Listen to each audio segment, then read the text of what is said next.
Pues vamos a comentar, el día de hoy comenzamos una enseñanza nueva. Nueva me refiero a que nueva en nuestra célula. Vamos a ver una serie de 4 predicaciones con el título El mayordomo fiel. El día de hoy vamos a ver la primera parte y el título de esta primera parte es La verdadera condición del corazón. Los siguientes domingos estaremos viendo las partes subsecuentes. Vamos a comenzar. Adelante, Oscar. Vamos a escuchar a Tom en este primer versículo. Vamos a leer este pasaje. Lucas 2.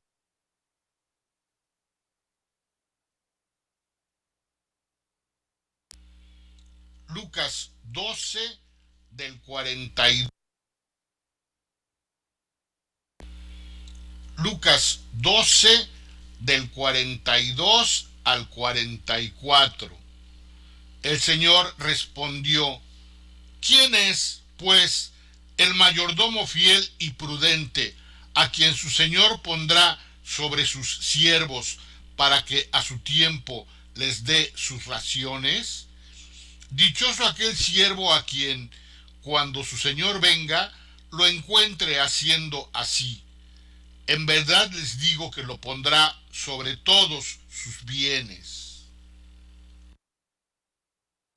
Así es, este es el pasaje del cual partimos para esta serie. En el capítulo 12 del Evangelio de Lucas encontramos en orden la relación de los elementos clave para vivir fieles ante la promesa de la próxima llegada de Cristo, que comienza con revelarnos la verdadera condición de nuestro corazón.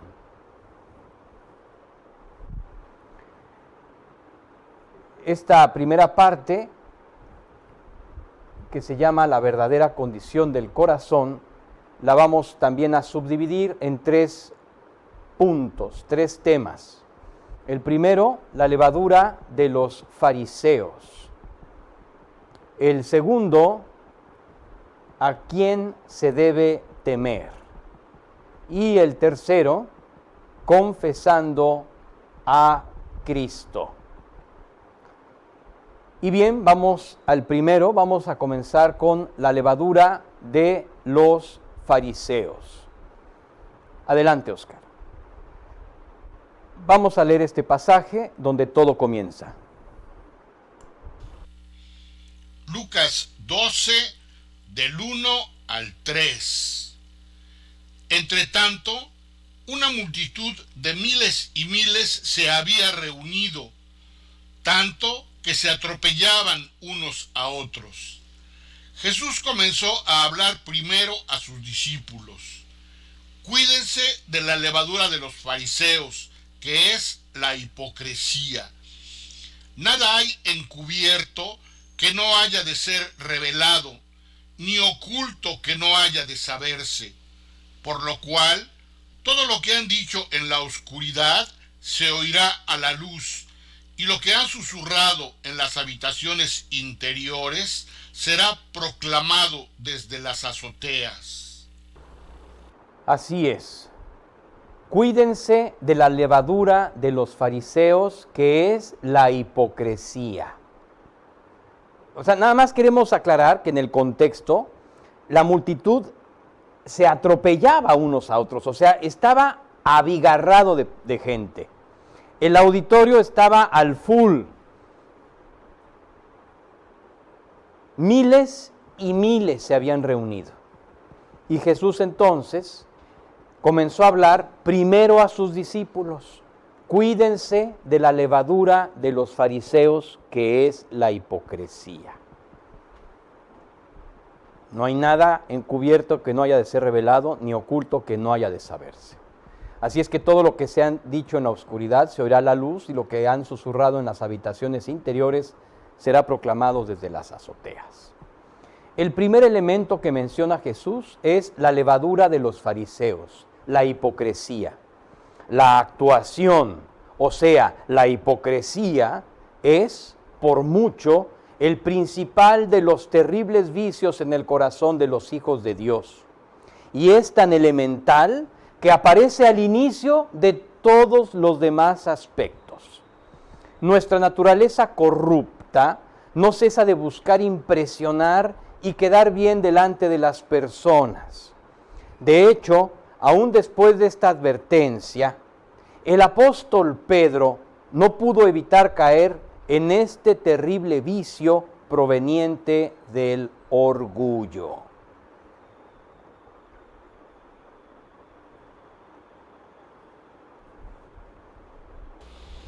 Gálatas 2, del 11 al 13.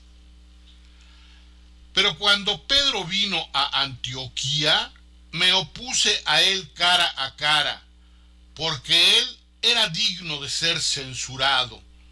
Porque antes de venir algunos de parte de Jacobo, él comía con los gentiles, pero cuando aquellos vinieron, Pedro empezó a retraerse y apartarse, porque temía a los de la circuncisión.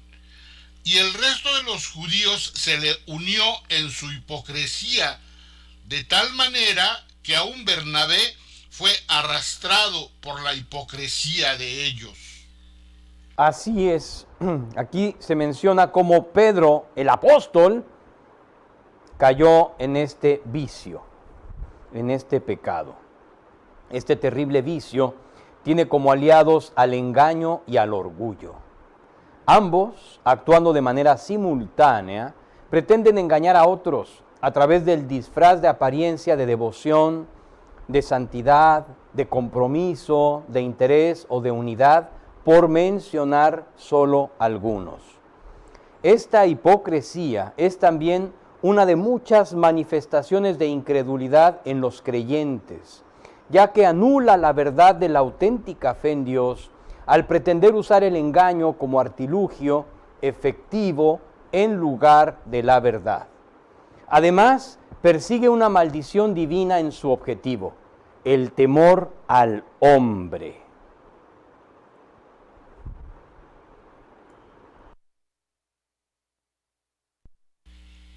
Mateo 23, del 27 al 28.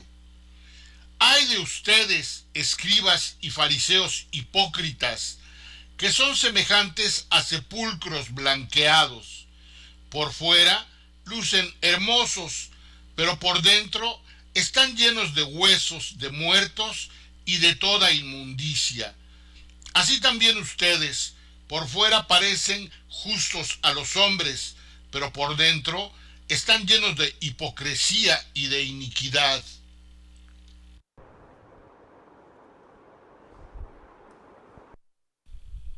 Hebreos 3, del 12 al 13. Tengan cuidado, hermanos, no sea que en alguno de ustedes haya un corazón malo de incredulidad para apartarse del Dios vivo. Antes, exhórtense los unos a los otros cada día, mientras todavía se dice hoy, no sea que alguno de ustedes sea endurecido por el engaño del pecado. Jeremías 17, 5. Así dice el Señor: maldito el hombre que en el hombre confía y hace de la carne su fortaleza, y del Señor se aparta su corazón. Todos los creyentes hemos caído en este lamentable pecado. Esta es una actitud adherida a nuestra naturaleza antigua y es un recurso que debemos nulificar con el poder de la gracia de Dios y la verdad de Cristo dentro nuestro. El Señor Jesús lo menciona como el elemento primordial antes de continuar con los demás aspectos orientados a alcanzar la plenitud espiritual de nuestra verdadera y sana relación con Dios. la Escritura establece que el amor a Dios es la prioridad en todo creyente, lo que implica una relación en sana y verdadera obediencia de la palabra de Dios.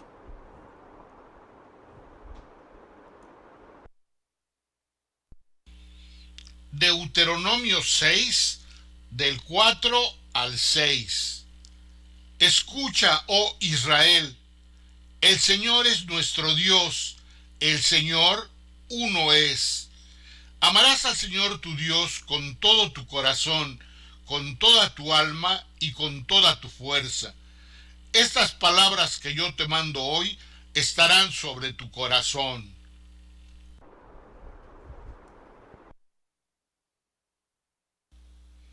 Juan 14, del 23 al 24. Jesús le respondió: si alguien me ama, guardará mi palabra, y mi Padre lo amará, y vendremos a él y haremos con él morada.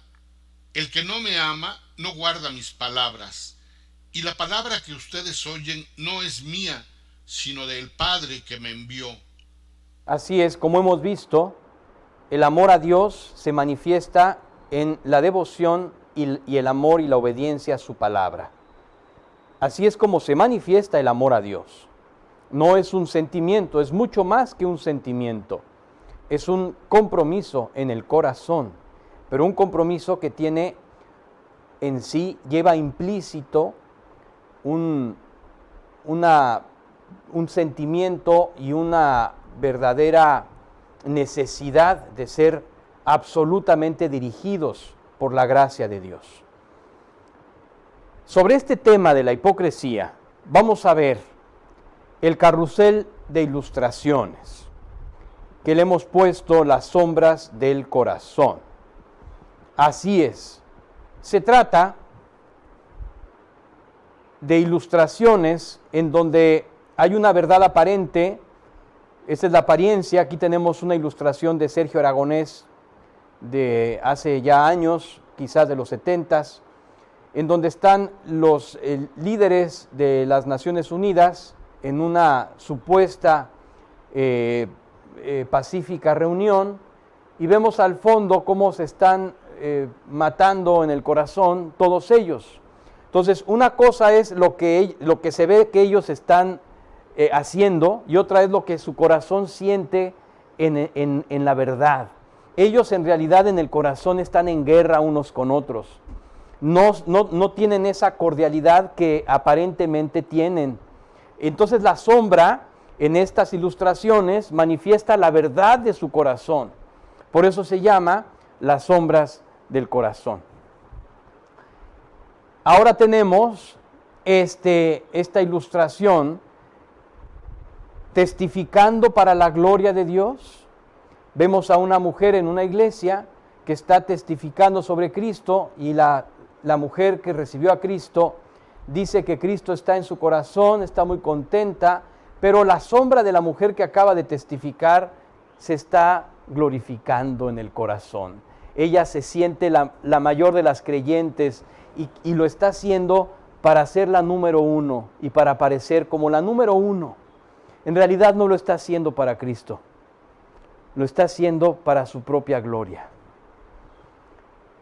Así es la hipocresía. Tenemos una máscara con la que vemos a los creyentes, pero nuestra sombra en realidad está haciendo algo completamente contrario. Tenemos otra ilustración en nuestro carrusel de ilustraciones, orando en el Espíritu. Así es, yo no sé cómo acostumbras a orar, pero si tú acostumbras a orar para que Dios elimine a tus enemigos y a los creyentes y los haga pedazos, tú estás en realidad orando en sentido opuesto al Espíritu de Dios. Esto no tiene nada que ver con orar en el Espíritu. Si tú estás echando balazos a las autoridades, a las personas, en lugar de orar por ellas de acuerdo al Espíritu de Dios, definitivamente estás fuera del Espíritu de Dios. Tenemos otra, escuchando la voz de Dios en la Biblia, Así es, aquí tenemos a una pareja que está leyendo la Biblia, cada uno por su lado, pero en realidad en el corazón los dos están pensando que lo que está leyendo cada uno es para el otro. Así es que le están reclamando que el amor que aparece en la Biblia no lo tiene la otra persona hacia ella o hacia él. Y los dos se ponen a discutir y a debatir y a gritar en el corazón, pero en realidad, o sea, ellos tienen una apariencia de que están leyendo de forma pacífica, pero la verdad es que están conflictuados en este tema y están pensando en su corazón que la otra persona debería estar apropiando esos principios en lugar de apropiarlos uno solo. Así es, esto tampoco es escuchar la voz de Dios en la Biblia. Si tú le atribuyes lo que Dios está diciendo a ti a otra persona, no has entendido que Dios te habla a ti. No te dice a ti lo que le tienes que decir al otro, eso se lo va a decir Dios al otro. Te dice a ti lo que tú tienes que escuchar tú. Y con todo respeto, no es bueno estar poniendo, es más, no tiene nada que ver con el Espíritu de Dios ni con lo que Dios, ni con el plan de Dios, estar reclamando al otro lo que la Biblia dice que tiene que hacer. A veces Dios nos mueve a poder compartirle a algún discípulo, alguna persona, algún amigo, algún condiscípulo sobre algún aspecto que necesita ver, que no ha visto, y bueno, hay veces que hay que ayudar y amonestar a los discípulos, pero en el ánimo del Espíritu. Pero esto de estar reclamando y de estar, sobre todo en la pareja o en las relaciones afectivas, donde las personas se relacionan íntimamente con nosotros, no es una práctica espiritual, es una práctica absolutamente emocional, carnal, y no tiene nada que ver con el Espíritu de Dios. No ores para justificarte y descargar tus frustraciones y juicios contra otros. Ora para que Dios limpie tu vida de acuerdo a su plan y su verdad divina, para que te provea de la gracia para llegar al plan que preparó para ti. Ora por el trabajo de Dios en el corazón de los incrédulos y por la guía y bendición de los creyentes. No leas las amonestaciones de la palabra de Dios para señalar los pecados de los demás. Apropia para ti las exhortaciones en la palabra y pide a Dios la gracia para ser transformado de acuerdo a ella. No testifiques de Jesucristo para impresionar a la iglesia. Hazlo para Cristo.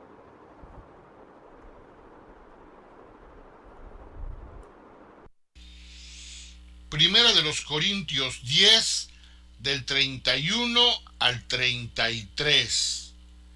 Entonces, ya sea que coman, que beban o que hagan cualquier otra cosa, háganlo todo para la gloria de Dios. No sean motivo de tropiezo ni a judíos, ni a griegos, ni a la iglesia de Dios. Así como también yo procuro agradar a todos en todo, no buscando mi propio beneficio, sino el de muchos, para que sean salvos. Todo, háganlo para la gloria de Dios. Y no sean motivo de tropiezo, ni a judíos, ni a griegos, ni a la iglesia de Dios. Así es. Bien, vamos a nuestro segundo tema. ¿A quién se debe temer? Adelante. Vamos al pasaje que nos habla sobre este tema. Lucas 12, del 4 al 7. Así que yo les digo, amigos míos, no teman a los que matan el cuerpo, y después de esto no tienen nada más que puedan hacer. Pero yo les mostraré a quién deben temer. Teman a aquel que, después de matar, tiene poder para arrojar al infierno. Sí, les digo, a él teman. ¿No se venden 5 pajarillos por 2 moneditas? Y sin embargo, ninguno de ellos está olvidado ante Dios. Es más, Aún los cabellos de la cabeza de ustedes están todos contados. No teman, ustedes valen más que muchos pajarillos. Bueno, aquí tenemos un tema muy distinto. Bueno, no es muy distinto, pero nos aborda un tema más profundo y habla verdaderamente de la esencia del capítulo completo. Vamos allá. Una vez señalado el aspecto primordial y urgente, la hipocresía, el Señor Jesús aborda el tema central y eje de este estudio, el lazo del temor al hombre. Como lo apreciamos en el tema anterior, este lazo de temor al hombre ha sido la causa de terribles decisiones de los creyentes en su relación con Dios. Nos encontramos precisamente en el corazón de esta enseñanza, pues es el temor al hombre el verdadero responsable de la hipocresía y del tema a confesar y del temor, a confesar el nombre de Cristo, que es el tema que abordaremos más adelante. Así es, o sea, estamos en el tema central porque de este se derivan el anterior y el que viene. Ahora veremos los detalles de este imprescindible tema de a quién se debe temer, ¿no? Adelante, vamos a leer el pasaje. Proverbios 29-25. El temor al hombre es un lazo, pero el que confía en el Señor estará seguro. Así es. El temor al hombre es un lazo. Y ahora vamos a leer este pasaje que habíamos leído anteriormente, pero vamos a verlo en todo el contexto. Adelante. Jeremías 17, del 5 al 7. Así dice el Señor: maldito el hombre que en el hombre confía y hace de la carne su fortaleza, y del Señor se aparta su corazón. Será como arbusto en lugar desolado, y no verá cuando venga el bien. Habitará en pedregales en el desierto, una tierra salada y sin habitantes. Bendito es el hombre que confía en el Señor, cuya confianza es el Señor. Así es.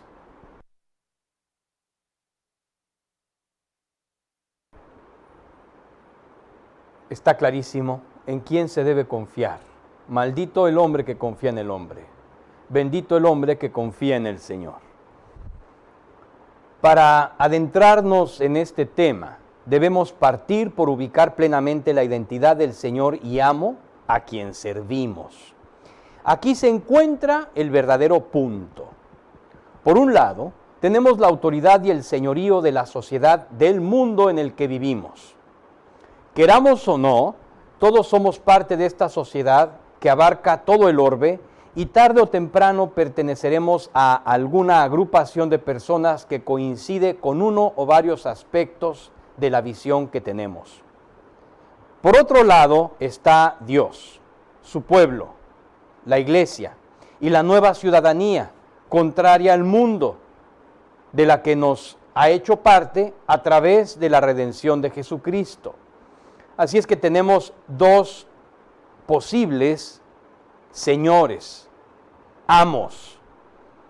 Por un lado el mundo, la sociedad del mundo, y por otro lado Dios, a través de su Espíritu Santo y su palabra. Tenemos dos distintos señores. Tenemos que escoger a quién servimos y de quiénes somos.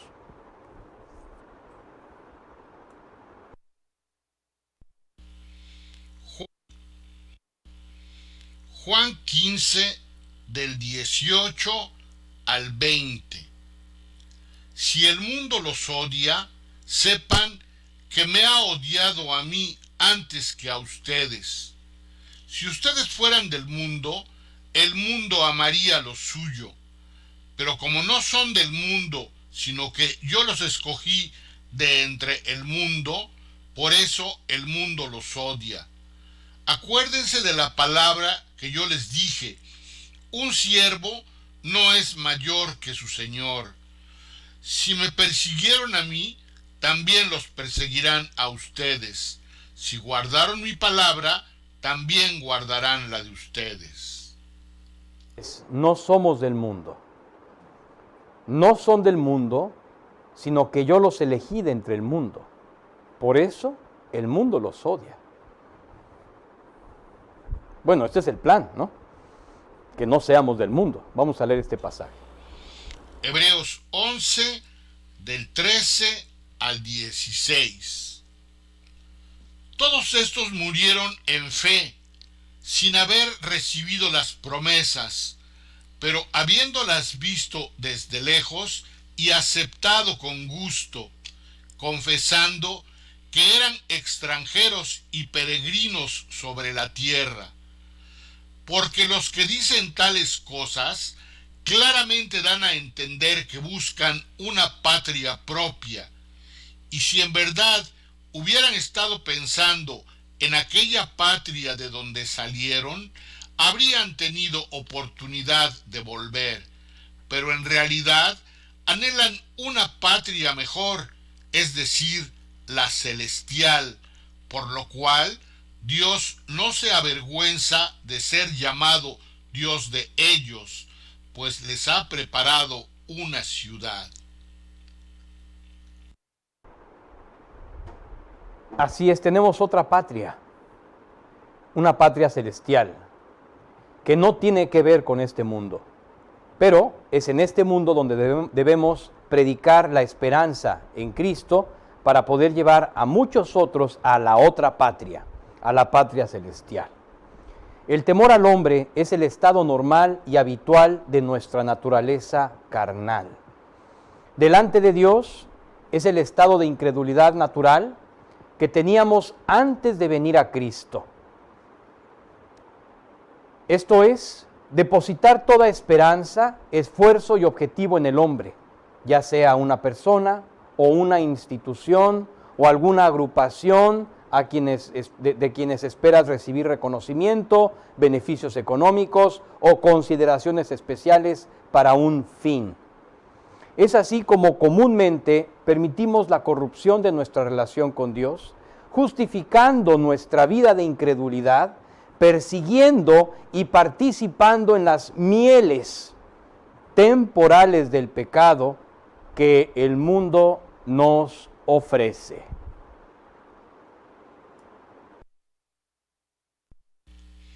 Efesios 5, del 6 al 12. Que nadie los engañe con palabras vanas, pues por causa de estas cosas, la ira de Dios viene sobre los hijos de desobediencia. Por tanto, no sean partícipes con ellos, porque antes ustedes eran tinieblas, pero ahora son luz en el Señor. Anden como hijos de luz, porque el fruto de la luz consiste en toda bondad, justicia y verdad. Examinen qué es lo que agrada al Señor y no participen en las obras estériles de las tinieblas, sino más bien desenmascárenlas, porque es vergonzoso aún hablar de las cosas que ellos hacen en secreto. Bueno, aquí hay una exhortación muy fuerte para no dejarnos engañar. Aquí dice que nadie los engañe con palabras vanas, pues por causa de estas cosas la ira de Dios viene sobre los hijos de desobediencia. Así es que no sean partícipes con ellos, porque antes ustedes eran tinieblas, éramos parte del mundo, pero ahora son luz en el Señor. Anden como hijos de luz, porque el fruto de la luz consiste en toda bondad, justicia y verdad. Examinen qué es lo que agrada al Señor y no participen en las obras estériles de las tinieblas, sino más bien desenmascárenlas, porque es vergonzoso aún hablar de las cosas que ellos hacen en secreto. Bueno, quiero decirte algo. No solamente está hablando de los incrédulos. Desgraciadamente también está citando a aquellos creyentes que permiten en su vida cosas que no agradan a Dios y que tienen en esta práctica ya un vicio. A eso se refiere. Cuidado. Es vergonzoso aún hablar de las cosas que hacen en secreto. Así es que, si tú estás en un caso como este y eres creyente y tienes algunas cosas que haces en secreto que son vergonzosas y que tú sabes que son vergonzosas para Dios, es tiempo de traer esta circunstancia, este vicio y estas cosas delante de Dios y exponerlas a la luz de Dios para que Dios las quite de tu vida. Es el tiempo de arreglarlo. Es el tiempo de acudir a Dios para que tu vida y tu relación con Él estén limpias completamente. El temor reverente a Dios significa querer agradarle solo a Él para glorificar su nombre. Permanecer en el temor de Dios es una decisión que requiere de una fidelidad permanente. El Señor aclara en su palabra que la fidelidad es el fundamento de nuestra sana y profunda relación con Él. La relación sana con el Creador nos permitirá vivir por encima de cualquier circunstancia o tentación. La decisión honesta de ser fieles a Dios nos mantendrá además cuidando y guardando nuestra comunión con Él. La fidelidad es también el fundamento del amor entre los creyentes. Así es que hemos llegado al punto de los puntos en este estudio. Así es. No solamente hay que escoger a nuestro amo, Dios, para que guíe nuestra vida y para servirle, sino debemos hacerlo con fidelidad. Porque en cualquier momento, créeme, estamos en riesgo de descarriarnos, cualquiera de los creyentes. Así es que hay que afirmar la fidelidad en cada decisión, en cada día, en cada momento, siempre hay que afirmar esta decisión.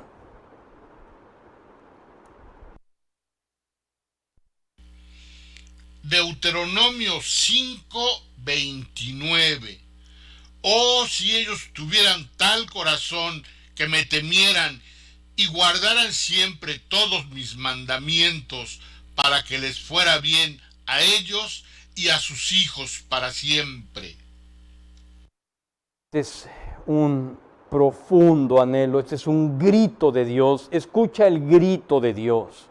Oh, si ellos tuvieran tal corazón que me temieran y guardaran siempre todos mis mandamientos para que les fuera bien a ellos y a sus hijos para siempre. Oh, si ellos fueran fieles. Bueno, quiero comentarles esta anécdota que he titulado La anécdota de la persiana. En una ocasión, alrededor del año 2000, salía yo de un estudio de célula en el rumbo del aeropuerto de la Ciudad de México. Y cierto invitado me abordó con una pregunta inesperada, con cuya respuesta Dios me condujo a una profunda reflexión sobre nuestra nublada visión de la verdadera y honesta fe hacia Dios. He aquí la anécdota.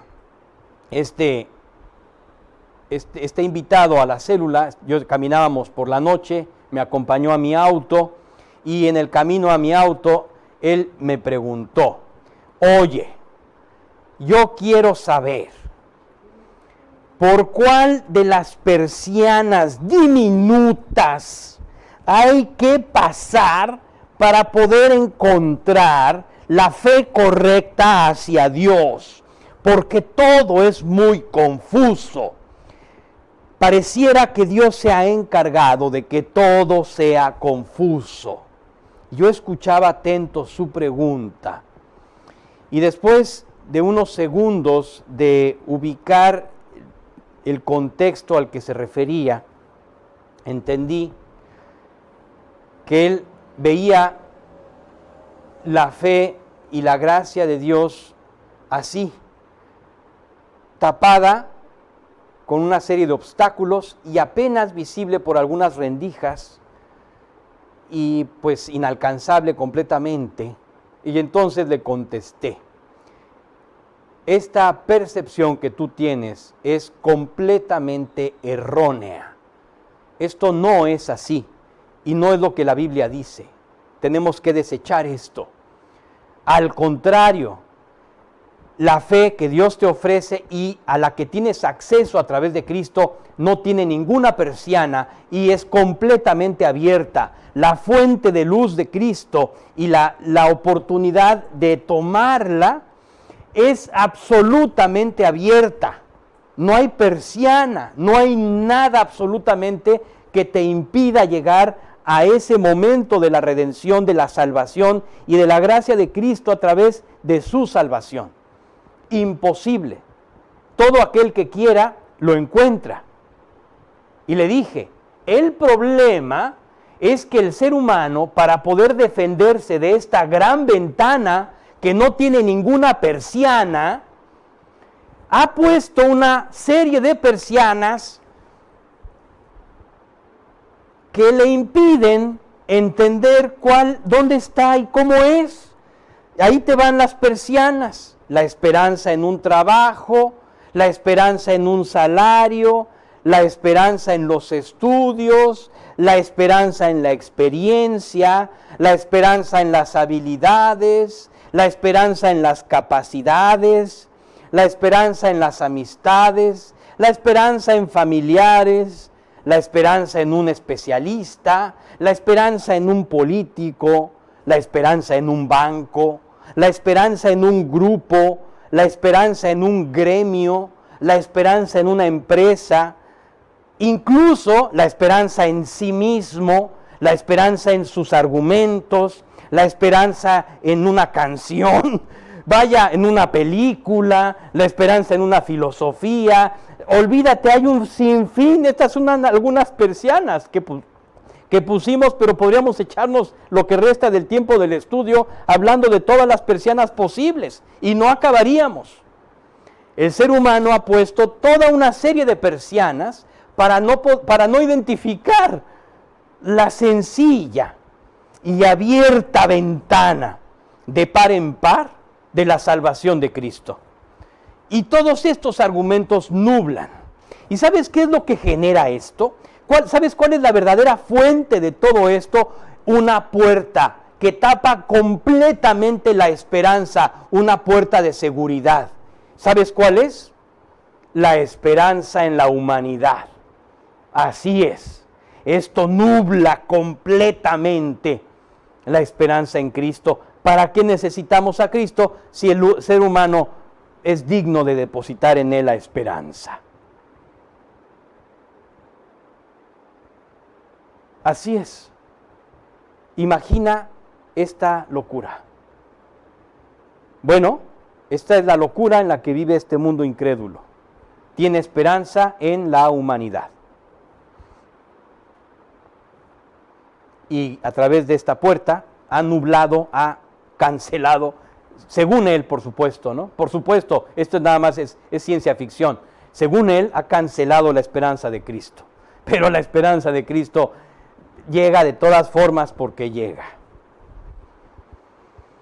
El temor al hombre es, a final de cuentas, el temor al mundo incrédulo, el mismo que Dios ha profetizado abundantemente en la Escritura, que será destruido al final de los tiempos. Esta visión divina nos ubica en el contexto correcto del origen diabólico. que en el temor al hombre busca, de forma implícita, hacer a un lado a Dios y sustituir la fe en el Creador para ubicarla en la vana y además condenada humanidad. El temor al hombre es producto de una postura incrédula y su fin es tan vano como la destrucción eterna de esta creación.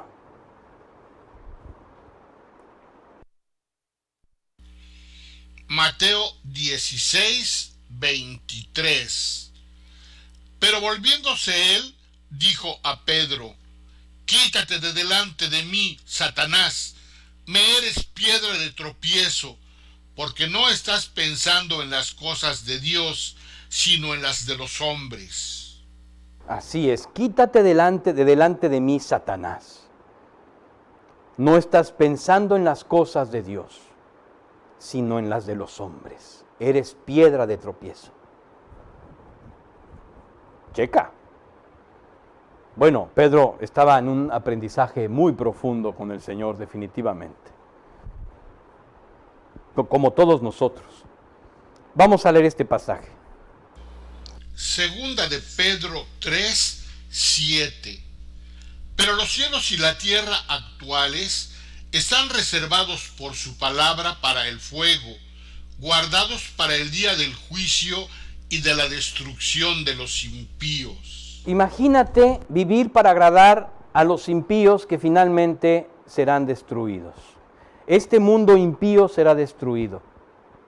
Caray, tenemos que cambiar la estrategia, definitivamente. Si estamos confundidos en esta área, tenemos que cambiar la estrategia.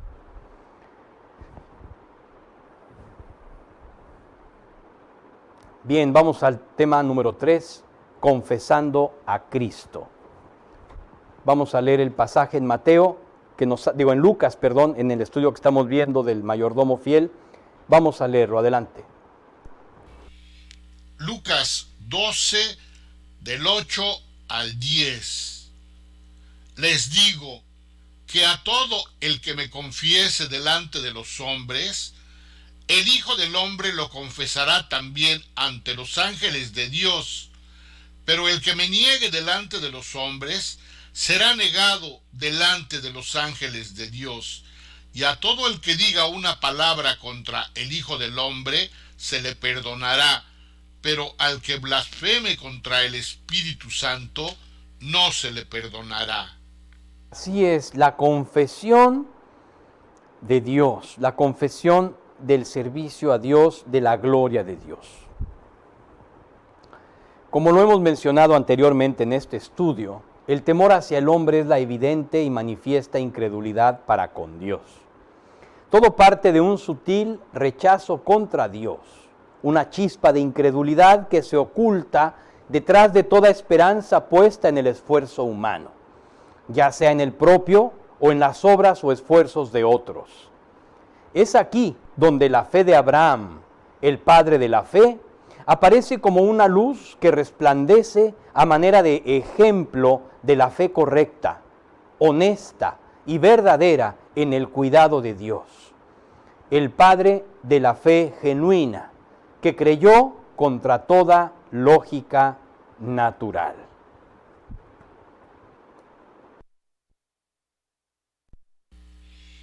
Romanos 4, del 16 al 18.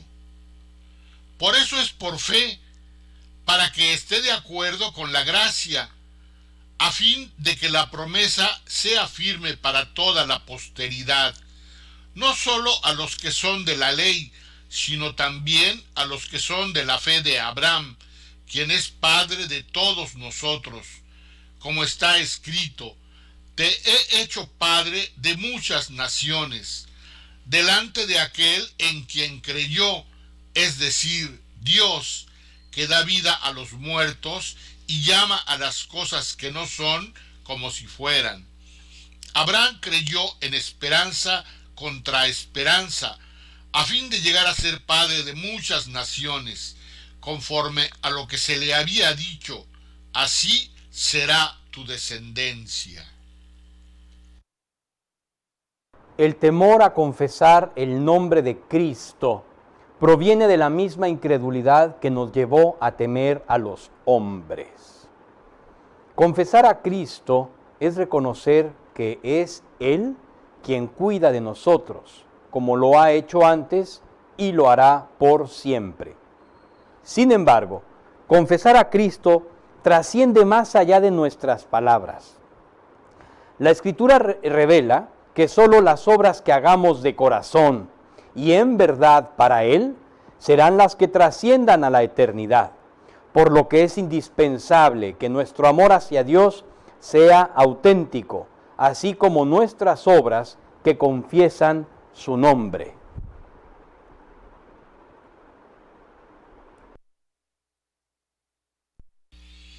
Primera de los Corintios 3, del 11 al 15.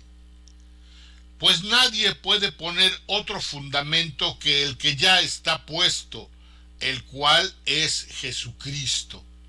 Ahora bien, si sobre este fundamento alguien edifica con oro, plata, piedras preciosas, madera, heno, paja, la obra de cada uno se hará evidente, porque el día la dará a conocer, pues con fuego será revelada. El fuego mismo probará la calidad de la obra de cada uno. Si permanece la obra de alguien que ha edificado sobre el fundamento, recibirá recompensa. Si la obra de alguien es consumida por el fuego, sufrirá pérdida. Sin embargo, él será salvo, aunque así como a través del fuego. Aquí nos habla de los materiales que van a trascender el fuego de la prueba de la eternidad, una vez que pasemos a la eternidad. Así es, el fuego la probará. Y no todas las obras que hagamos pasarán. ¿Cuáles pasarán?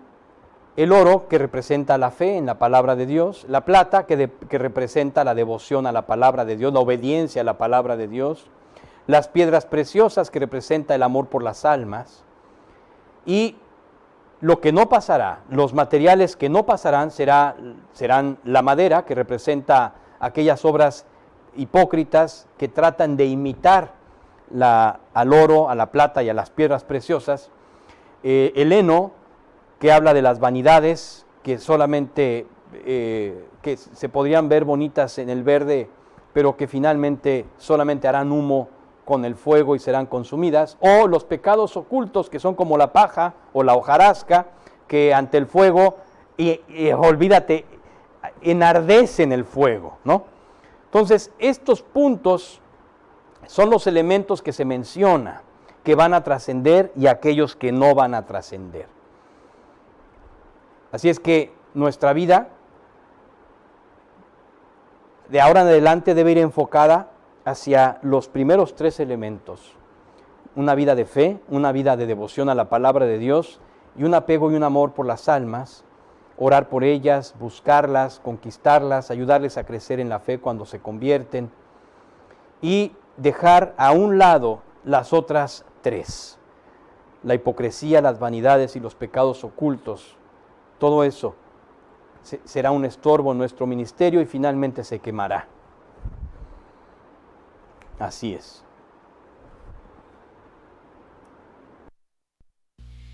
Segunda de los Corintios 5, del 1 al 4. Porque sabemos que si la tienda terrenal que es nuestra morada es destruida, tenemos de Dios un edificio, una casa no hecha por manos, eterna en los cielos. Pues en verdad, en esta morada gemimos, anhelando ser vestidos con nuestra habitación celestial, y una vez vestidos, no seremos hallados desnudos. Porque asimismo, los que estamos en esta tienda, gemimos agobiados, pues no queremos ser desvestidos, sino vestidos, para que lo mortal sea absorbido por la vida. Así es, las obras que trasciendan en fe, en obediencia a la palabra y en amor por las almas, esas obras que trasciendan serán nuestro vestido, será nuestra habitación celestial, será nuestro cuerpo, como dice este pasaje. Así es que esto es lo que debemos enfocar en nuestra vida, en nuestra relación con Cristo.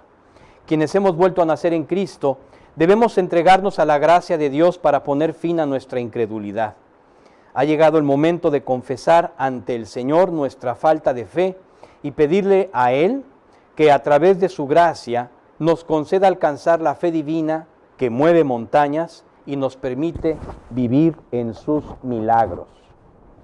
Si tú aún no has vuelto a nacer, debes saber que la Biblia declara que todos hemos pecado y que tus pecados te han separado de Dios. Pero Él te ama tanto que entregó su vida y pagó por tus pecados delante de la justicia divina en la cruz. Para aceptar este pago, debes arrepentirte delante de Él y convertirte, así como abrir la puerta del corazón, entregándole a Dios tu vida.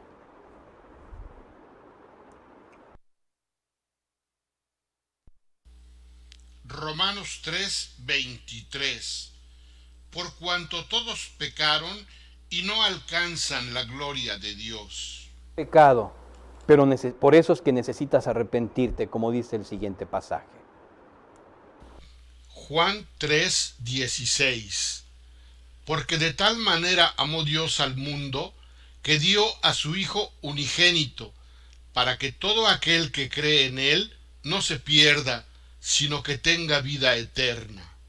No tanto que pagó por ti, para que no te pierdas, sino que tengas vida eterna. Él pagó tus pecados, por lo tanto arrepiéntete, como dice aquí. Hechos 3, del 19 al 20.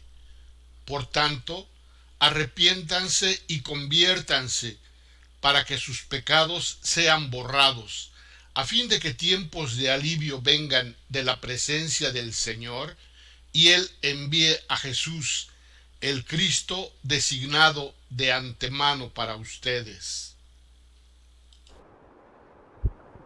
Arrepiéntete y conviértete para que Cristo venga a tu corazón. Esta es la invitación. Escucha. Apocalipsis 3:20. Atención, yo estoy a la puerta y llamo. Si alguien oye mi voz y abre la puerta, entraré a él y cenaré con él y él conmigo. Tienes la gran oportunidad de arreglar cuentas con Dios. Hoy, Dios te está dando la oportunidad de entrar por la puerta de la salvación de la cruz del Calvario. Él está ante ti, llamando a tu puerta para que tú entres por la suya, para que tú le abras la puerta del corazón y puedas entrar a la puerta de la salvación. Si tú quieres hoy entrar por esta puerta de la salvación, me gustaría que oráramos juntos para que le puedas pedir a Dios perdón por tus pecados y puedas aceptar lo que Cristo hizo por ti, pagar tus pecados en la cruz para salvarte. Y una vez hecho esto, le abras la puerta del corazón y le invites, entregándole tu vida, a que Él tome el control completo de tu alma y te guíe hacia el propósito maravilloso que como Dios eterno y creador tuyo ha establecido para ti. Así es que hoy vamos a orar. Pídele a Dios perdón por tus pecados.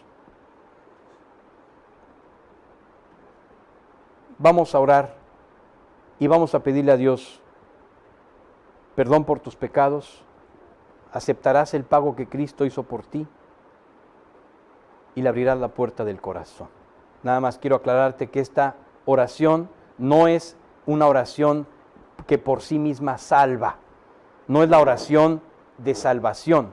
Es tu corazón honesto lo que le va a decir a Dios esto y permitirá que Dios genere en ti la salvación por su gracia, por su redención. Así es que vamos a orar porque es la forma de hablar con Él para que tú puedas pedirle esto a Dios. Bendito Padre, Este día quiero darte gracias porque ahora he comprendido que tú viniste a este mundo a pagar por todos mis pecados. Te pido perdón por todas las transgresiones y los pecados que yo he cometido. Todo lo que recuerdo y también todo lo que no recuerdo. Y ahora mismo acepto el pago que tú hiciste por mis pecados en la cruz para que yo no tuviera que ir a pagar eternamente en el lago de fuego.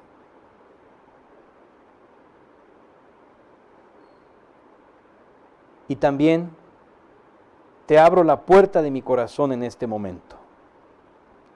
Y te pido que tú entres en mí y tomes el control de mi vida. Yo te entrego mi vida para que tú, a partir de hoy, me guíes en el plan perfecto que tú ya has trazado para mí. Gracias por tu perdón y por tu salvación. Todo esto yo te lo pido en el nombre de Cristo Jesús, mi Señor y mi Salvador. Amén. Bien, si el día de hoy tú has hecho esta decisión, si has tomado esta decisión, quiero decirte que hay un pasaje maravilloso que tienes que escuchar. Segunda de los Corintios 5:17. De modo que si alguno está en Cristo, nueva criatura es. Las cosas viejas pasaron, ahora han sido hechas nuevas. Cristo está en tu corazón porque Él lo promete. Si alguno oye mi voz y abre la puerta, entraré a Él, por lo tanto está en ti. Y además, todo a partir de ahora es nuevo, una nueva creación. Todo lo que habías hecho ha sido quemado, porque te has arrepentido delante de Cristo, delante del Cordero que quita el pecado del mundo. Gracias a Dios por tu decisión. Y bueno, pues vamos simplemente al epílogo de nuestro estudio.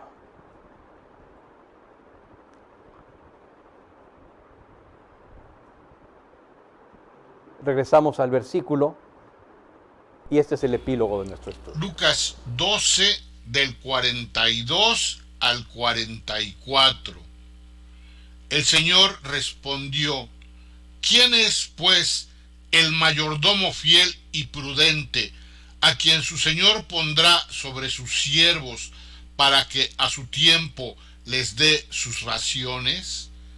Dichoso aquel siervo a quien, cuando su Señor venga, lo encuentre haciendo así. En verdad les digo que lo pondrá sobre todos sus bienes. Así es, ¿quién es el mayordomo fiel? La pregunta sigue abierta.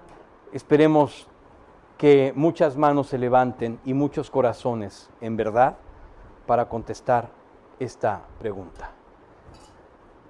Bien, pues vamos a dar gracias. David, ¿nos guías en una oración, por favor?